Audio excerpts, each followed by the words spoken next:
Uşaqlar Dünyası təqdim edir. Məstanə Sadəqiyəm və bugün Azərbaycanın ən gözəl nağıllarının biri Ağıllı Uşağı sizə oxuyacağam. Bu gözəl nağılın ərəb əlifbasını köçürən Əhəd Yusif Nejad. Ağıllı Uşaq.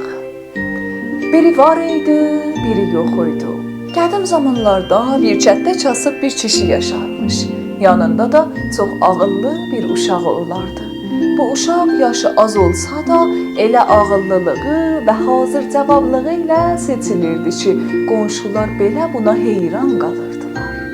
Günlərin birində kəndin üstündən keçən hökmdarın adamları əhali ilə bəzi ağır şərtlər qoydular.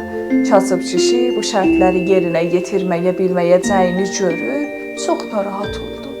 Çünki əmrə tabe olmayanı cəzalandırırdılar. Atanın çarəsizliyini görən uşaq dedi: "Atacan, hökmdara məni göndər. Onun qarşısına çıxım, sözünü eşidim." Kasıb kişi əvvəl tərəddüd etdi, amma başqa çıxış yolu olmadığını anlayıb razılaşdı. Beləcə ağıllı uşaq hökmdarın sarayına yollandı. Hökmdar gənc bir uşaq onun qarşısına çıxmasına təəccübləndi və dedi: "Sən özünü bu qədər ağıllı hesab edirsən? Yaxşı, görək, mənim sınaqlarımdan keçə biləcəksənmi?" Hökmdar uşağa bir neçə sual və tapşırıq verdi. Məsələn, dənizdən necə süd sağmaq olar? Bu saraya nə piyada, nə atda, nə də tam geyimli, nə də çılpaq gəl. Kimə qəribə tapşırıqlar? Hər kəs düşünürdü ki, uşaq bu suallara cavab tapa bilməyəcək. Amma ağıllı uşaq bir an duruxub sonra cavab belə verdi: "Dənizin südünü yalnız buzu əridərkən götürmək olar. Çünki buz dəniz suyundan yaranır.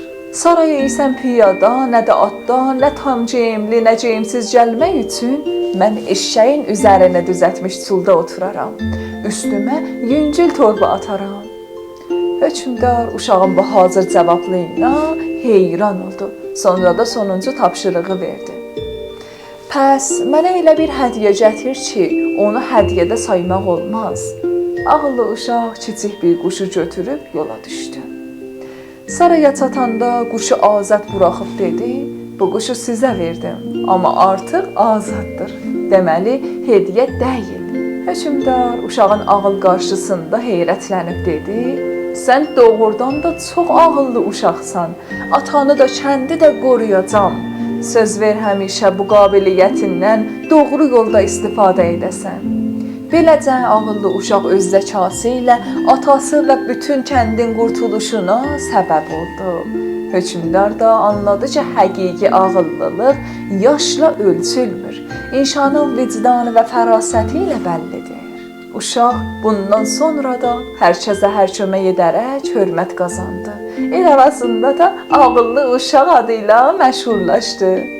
Siz də sevdiyiniz ən gözəl kitablardan, nağıllardan, oyunlardan və şiirlərdən video çəkib və bizə göndərin ki, həm öz adınıza bizim kanalımızda yayılsın, həm də bizdən hədiyyə alın.